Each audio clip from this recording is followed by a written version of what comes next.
deu vontade de contar como é que eu faço quando me bate um cansaço e eu paro pra aliviar. Tão diferente das abelhas pequeninas descansando lá em cima, eu prefiro aqui no chão, olhando o céu por entre as folhas que balançam, com o vento embalando a dança, me acalmando o coração. Mas a solução do Cristiano é verdadeira. Eu nunca vi uma rainha fecundada ser rejeitada, né? Então, você coloca uma fecundada, elas aceitam sempre. É importante mesmo. Acho que só uma curiosidade também sobre esse assunto: as operárias que começam a botar mais, vivem mais também. Ela tem uma fisiologia toda alterada e ela pode viver durante meses dentro da colônia, muito mais do que o período normal da vida de uma operária. Foi uma descoberta da Denise, uma das alunas da professora Vera também. E do Dick.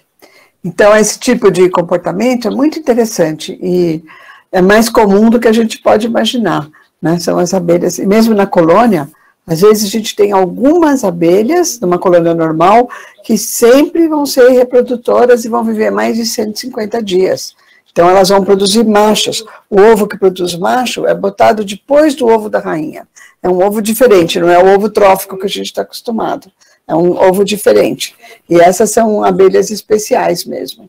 É muito interessante esse assunto, é importante, né, da gente resolver. E comum, né? Da gente ter colônias zanganeiras. Nossa, comum demais. Temos uma outra pergunta aqui do senhor desconhecido, mas a pergunta dele também é muito boa, que não é especificado para algum de vocês, mas quem quiser se habilitar, é com respeito às soluções para o controle da abelha-limão na meliponicultura. Ele entende que se tem alguma pesquisa ou publicação de resultados positivos nesse aspecto. Deixo aberto aí a quem se candidatar. Ô, Ricardo, esse desconhecido aí é o nosso amigo Luciano Borracha, lá de São Paulo, tá? Então não é tão desconhecido, não, né? Por favor. Olá, Borracha, tudo bem? Que bom que você está aí, fico feliz. O Borracha, professor, é aquele meliponicultor que eu te contei das Scaptotrigonas polisticta, aqui perto de Santos. É uma experiência incrível com as polisticta, faz um trabalho excepcional. Então, Borracha, a lestrimelita é realmente um problema em várias circunstâncias, e em alguns lugares ela dá mais problema do que outros, tem lugar que a gente não tem problema tão frequente, mas uma solução que tem sido apontada em alguns lugares é colocar colmeias mais agressivas, mais populosas nas extremidades dos meliponários. Isso ajuda durante um ataque a expulsar elas, porque a hora que a leishmaniose está atacando, ela libera um cheiro que incomoda todo mundo ao redor.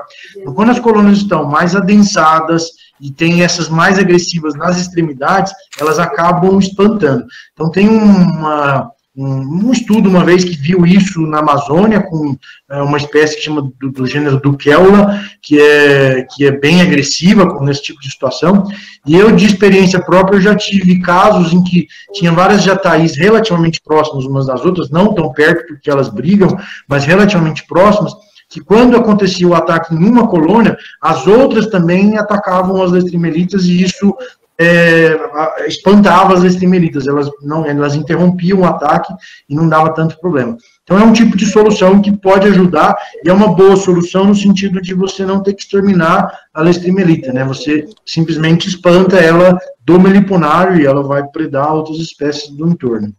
É porque tinha 52 filhos. Eu queria também adicionar. Só a última dica, aqui pelo menos em São Paulo, a leishmaniose gosta muito de atacar a iraí. E a iraí, ela tem uma estratégia de defesa que ela não morre depois do ataque, porque ela se enche de comida, vai para o fundo da caixa e deixa o saque passar. Então, uma alternativa é colocar colônias de iraí ao redor do meliponário também, para que elas sejam as vítimas e não a abelha que você está querendo criar. Então, ela sobrevive aos ataques, se ela se dá muito bem com isso, satisfaz a leishmaniose e diminui o problema no seu meliponário. São alternativas paliativas, né? Não tem uma solução absolutamente definitiva. O Ayrton tem experiência lá da Amazônia também, que lá também é um problema. E também não é só ela, né? Tem outras abelhas que também pilham. Então, na época que as colônias estão muito fortes, né, a gente tem Melípona filiginosa e outras que pilham as outras colônias. Isso daí é um problema. Elas pilham mesmo, podem até matar uma colônia, mas de modo geral, porque a colônia, de certa forma, a própria Trigona spinipes faz isso, às vezes, outras trigonas também. Então, na verdade, imagina, a floresta está sem flor. Você chega, acha uma colônia super forte, ou várias colônias super fortes, elas precisam se defender. Mas isso que o Cristiano falou, desse trabalho da Duquela, é um trabalho em português, publicado na Atas da Amazônia, né, revista lá do INPA, e é uma abelha muito importante. Quem tiver a oportunidade de achar ninho de Duquela, ela ocorre, por enquanto, tem registro no Amazonas, ou até acho que no Mato Grosso, uma área bem grande que ela ocorre. Seria muito interessante ter Duquela perto dos meliponários. Ela mata, ela corta a cabeça das outras abelhas, ela ataca diretamente as Lestrimelita, coisa que as outras não fazem. Então, é um trabalho muito importante esse. Bom, pessoal, só para saberem, nós ainda temos mais 18 minutos de perguntas e surgiram mais 2 perguntas escritas. A Adriana... Ricardo, só para não passar por uma outra pergunta, eu tenho um comentário para fazer sobre essa questão da Lestrimelita, que lá na Amazônia, de fato, realmente tem muita Lestrimelita, e uma das soluções que a gente achou foi essa aqui. Eu vou apresentar rapidinho, e o que eu achei a foto aqui que eu queria mostrar. Dentro, um tubo com uns 20 centímetros para dentro da caixa, eu colava com o próprio cerume de outras colônias, antes de fazer uma divisão ou transferência também, né, que transferência já imagino que não é tão comum de ser feita, né, mas a própria divisão, então você você cria naturalmente um tubo de entrada, naturalmente não, artificialmente um tubo de entrada para uma colônia nova, que geralmente é um alvo muito fácil de Lestrimelita, e aí depois, com o tempo, ela constrói seu próprio tubo, ela também fixa bem esse tubo amarelo dentro da caixa, então não tem problema de cair, e isso permite com que elas lutem melhor ali dentro do tubo, né? Elas acabam defendendo o ninho de uma forma mais eficiente. A gente tem que quebrar o portal do Nether. Ótimo, então. Então, dando sequência, surgiram mais 2 perguntas escritas. Uma retorna à situação lá das zanganeiras, que a Adriana comenta ou questiona se essas zanganeiras, né, essas abelhas que põem ovos, se elas têm tamanho ou cor diferentes das demais operárias, e eu acrescento também comportamento, se a gente pode identificá-las. Basicamente o comportamento. Elas são fisiologicamente, externamente parecidas com as outras, é difícil de distinguir, eventualmente com o abdômen levemente mais dilatado, porque os ovários delas vão estar um pouco mais ativados, mas é difícil perceber isso a olho nu. Uma operária normal, geralmente não dá para a gente diferenciar fisiologicamente, assim, olhando por fora, mas o comportamento é bem diferente. Elas geralmente ficam próximos das células de cria e protegendo, fazendo um ritual de postura próprio ali. Ótimo. E há uma certa competição, inclusive, entre elas. Ótimo, obrigado, doutor. A segunda pergunta escrita e última é se alguma dica, feita pelo Jacob, se alguma dica para controle da abelha cachorro na plantação de citros.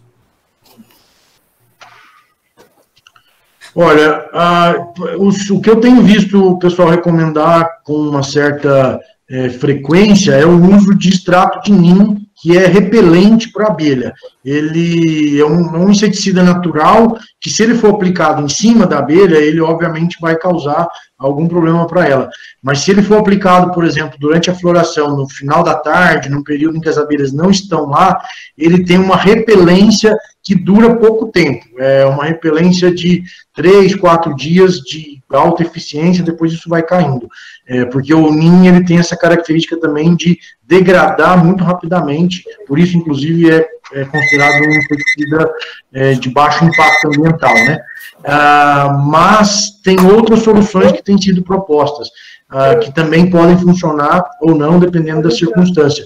ampliar a quantidade de outras espécies de abelhas na área, isso favorece uma competição entre elas, e acaba espantando um pouco as arapuás.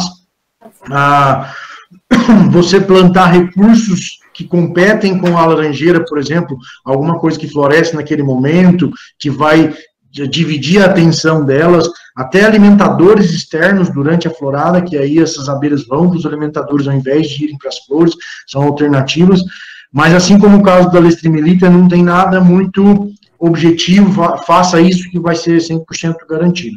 Eu tenho visto todas essas soluções em diversos cenários, o pessoal testando, nem sempre é tão eficiente.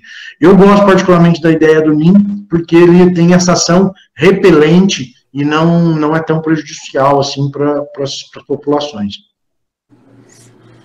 Bom, muito bom, obrigado também novamente. Nós estamos então aí com 4 inscritos para perguntas orais, né?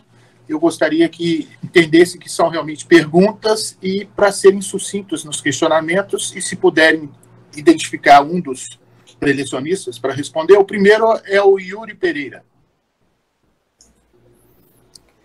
A minha pergunta é para o Cristiano. Está ouvindo, Cristiano?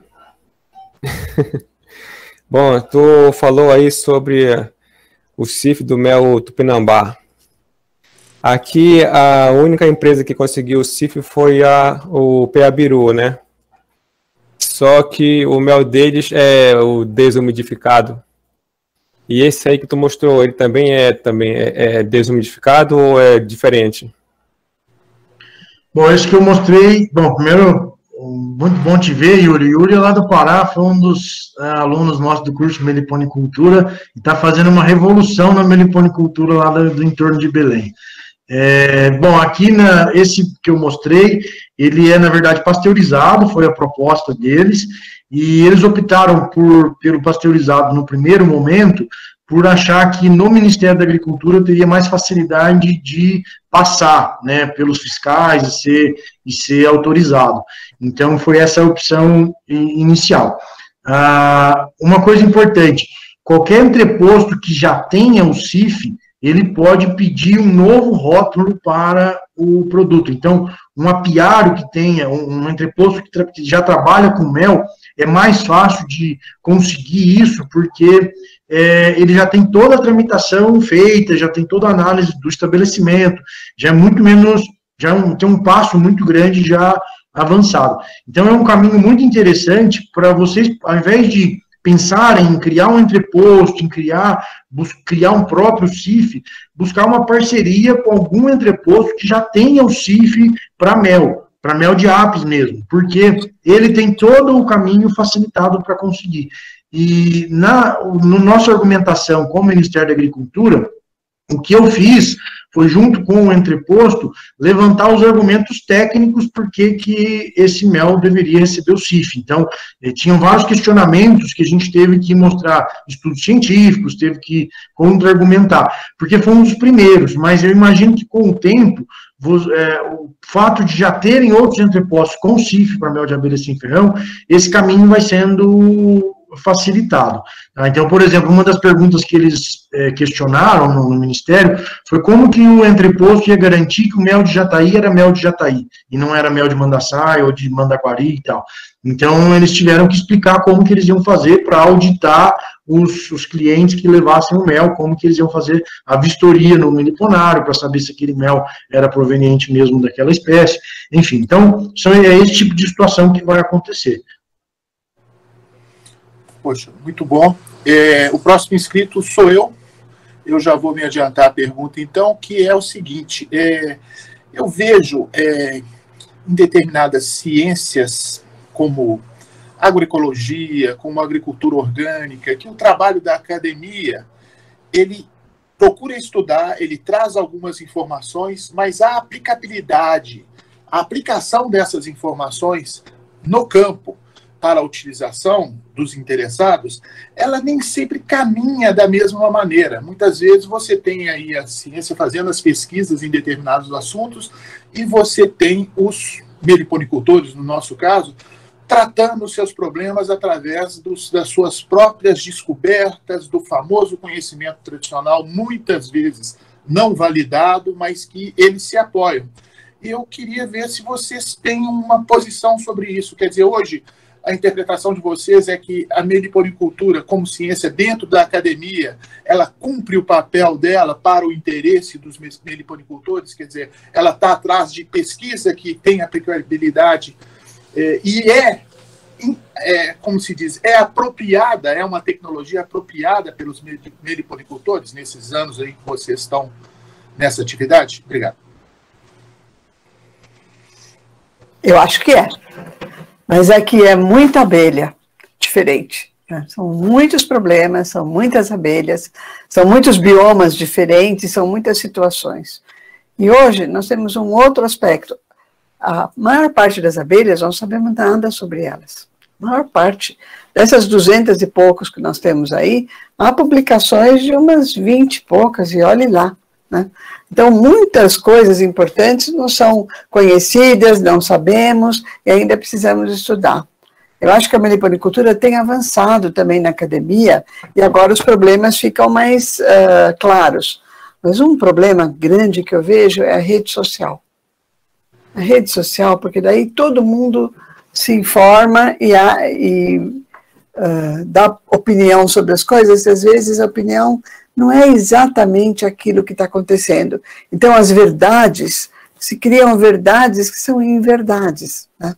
E cria, inclusive, esse antagonismo entre pesquisador e meliponicultor, que é muito contraproducente. Isso não existia um tempo atrás, né? As pessoas nós sempre andamos de braços dados com os criadores de abelhas, no sentido de que era um interesse comum a gente descobrir alguma coisa. Agora, que o interesse em meliponicultura aumentou muito nos últimos anos, é verdade. Né? Basta ver o número de associações de meliponicultores que nós temos, são muitas, muitas. Mas se você procurar quantos trabalhos de biologia mesmo existem, mesmo sobre essas abelhas importantes, Melipona mandacaia, mesmo a Melipona quadrifaciata, o que você tem na prática que pode melhorar muito a criação? São poucos trabalhos ainda, a gente sabe pouco.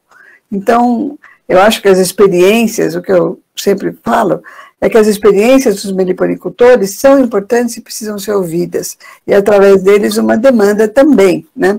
Mas uma colaboração. Por exemplo, o Cristiano tinha me falado da melipona, da Scaptotrigona polisticta, né? Que eu estava muito interessada nessa abelha. Eu cheguei à conclusão de que essa abelha tem um grande potencial, ela é uma abelha importante, principalmente porque ela é muito mansa. Então, entre as Scaptotrigonas, que são um grande gênero para ser trabalhado em todos os lugares, eu acho que ela se destaca. Daí ele me falou da experiência do meliponicultor, trazendo Scaptotrigona polisticta de vários lugares, etc. Então, a gente também, eu acho que a gente precisa sair um pouco daquilo, só vou criar abelha tal, só vou criar essa abelha porque ela é nativa. Não, a gente tem que ver, no lugar onde você está, qual é a abelha que vai bem, né? Qual delas você acha em maior quantidade, que cada uma delas tem uma utilidade. Essa abelhinha pequena, como as plebeias, a friezela e outras abelhas pequenas, elas provavelmente têm um grande potencial na polinização do cacau. Essa é uma coisa que vai explodir a qualquer momento, abelhas para a polinização do cacau. Então, a gente tem sempre uma utilidade importante para uma espécie de abelha. E o que a gente precisa é fluir a informação, né? Essa informação, até a Patrícia Nunes Silva, que está aí conosco nesse dia de hoje, ela está fazendo umas explicações simples, com desenhos, sobre vários aspectos da biologia das abelhas. Nós não dá para esperar se a pessoa sabe ler ou se não sabe ler. Há uma linha de complexidade social e de possibilidades entre a meliponicultura. Ela pode ser desde uma parte bem social até uma parte de um grande negócio. E tem essa abertura do bioinsumo da agricultura. Então, eu acho que a gente precisa entender melhor. Realmente a meliponicultura tem avançado, mas são as questões de criação e de várias coisas, nós somos poucos. E se você verificar também, a APES também não tem avançado tanto, né? Chegou um tempo que a pesquisa precisa avançar mais ainda do que está avançando. E nesse ponto eu acho que o papel do EPBS, que foi a plataforma intergovernamental de biodiversidade de serviços, que fez essa grande avaliação dos gaps do conhecimento e tudo, foi muito importante. Ela pôs em toda a mídia a importância dos polinizadores de modo geral. Você toma qualquer táxi, em qualquer lugar, o motorista sabe que a abelha está desaparecendo, sabe? Então já existe uma conscientização de que a abelha é preciosa, de que nós devemos ter essa abelha, mas eu acho também que o meliponicultor escreve pouco aquilo que ele observa. Ele precisa observar e escrever aquilo que ele achou, discutir, ver onde está o problema, ele pode anotar essa situação diferentemente. Então, na minha opinião, tudo pode melhorar, e vai melhorar, sabe? Porque agora já existe uma demanda econômica, né? E a gente está nessa semana, até vou falar um pouquinho disso também, nós estamos na semana da reunião das Nações Unidas, a sede das Nações Unidas, que é lá em Nova York. E eles estão trabalhando com essa questão da biodiversidade como base do bem-estar humano para as próximas gerações. Até dia 30 vai ter uma sessão muito importante lá sobre esse assunto. E o que está sendo discutido agora é a bioeconomia. Se vocês olharem esses projetos da Amazônia, que os grandes bancos estão financiando, a palavra sempre é bioeconomia. Olha o valor da biologia ou dos animais para a economia, né? Isso, havendo um interesse econômico, vai chamar mais gente e vai trabalhar mais com essa questão da bioeconomia. Então, eu acho que nós precisamos ter bastante cuidado e não vamos desprezar as outras abelhas pequenas, né? A gente vê lá no Pará, tem abelhas maravilhosas, mas olha quanta gente vive com Scaptotrigona, que é uma abelha fácil de criar, porque ela é rústica, ela resiste a várias coisas. Então, eu acho que o Cristiano e o Ayrton trabalharam com ela há muito tempo e sabem muito bem disso. Eu acho que para a meliponicultura, ela é uma abelha que pode garantir o dinheiro das populações que estão criando, ela reproduz fácil, melipona é mais difícil. Então, eu acho que a gente precisa mesmo ter as perguntas claras e ter a visão clara. Do ponto de vista do cientista, eu acho que agora a gente tem que sempre saber o que a abelha come, como que ela se reproduz e de que maneira ela tem sensibilidade ou não à mudança climática. A mudança climática é o nosso grande problema. Nós vamos ter que promover um microambiente para as abelhas, trabalhar com isso, ou verificar, por exemplo, se as projeções para a sua área são de diminuir bastante a chuva, naquela grande distribuição, onde estão as populações que aguentam uma menor de pluviosidade. Então, a gente vai ter que trabalhar com variabilidade e com o dado trazido pelo meliponicultor. Então, por isso que a nossa relação é ganha-ganha. Nós precisamos trabalhar juntos e tentar responder as perguntas que forem possíveis. Essa é a minha opinião. Não sei vocês o que acham. Cris? Eu gostaria de dar uma contribuição nessa pergunta, que eu achei muito boa, Ricardo. Assim, a gente tem essa impressão, né, de que às vezes a ciência está brigando com a meliponicultura, né? A gente vê nas redes sociais esse tipo de discussão, muitas vezes a gente publica um trabalho que mostra uma coisa e os meliponicultores não desejam aquele resultado ou não concordam com aquilo, né? E a gente vê um certo conflito, mas eu tenho a impressão de, desde que eu entrei na ciência, há mais ou menos 16, 17 anos atrás, que comecei a trabalhar com isso, as coisas vêm melhorando a cada dia. A gente tem muitos trabalhos nossos mesmo, no nosso grupo, eu com a Vera, com a Ayrton, que vieram da parceria com meliponicultores.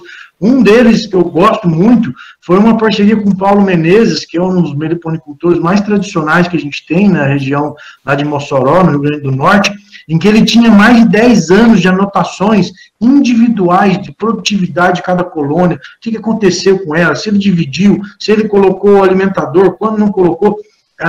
Eu passei um dia com ele, na hora que eu vi as fichas, eu falei, posso xerocar todas essas fichas suas? Que isso aqui é um tesouro para a ciência, né? E a gente fez isso, a gente xerocou, passou tudo isso para o computador, fizemos um monte de análises interessantíssimas do que aconteceu de produtividade de mel, o que afetou, o que fez aumentar, o que fez diminuir, e saiu um trabalho lindíssimo. Depois, inclusive, a gente publicou primeiro na academia, né, em inglês, numa revista científica, mas depois nós fizemos um trabalho a partir desse, que foi publicado em português, publicamos na Mensagem Doce, justamente para levar a informação que a gente tinha conseguido, a partir das informações do Paulo Menezes, para toda a sociedade de meliponicultores.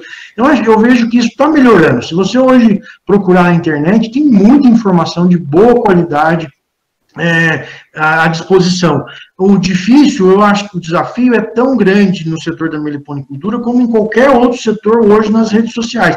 É achar qual informação é procedente, qual tem embasamento e qual não tem. Veja o que a gente está vivendo com o Covid, né? Quanta informação incorreta, imprecisa, estimulando as pessoas a adotarem ações incorretas, uma discussão, uma verdadeira briga contra a ciência, né? Então, isso eu acho que é comum em tudo, né? Não só na meliponicultura. O caminho, na minha opinião, é esse, a parceria da meliponicultura com a ciência, ela é indispensável para a própria sustentabilidade da meliponicultura. Nós nos orgulhamos tanto de dizer que a meliponicultura é uma atividade de desenvolvimento sustentável, que perder isso seria um prejuízo muito grande, se a gente tiver problemas nesse sentido, né? Então, essa é a minha mensagem. Observando aquele vão por entre as telhas, um enxame de abelhas parou para descansar. Me deu vontade de contar como é que eu faço quando me bate um cansaço e eu paro pra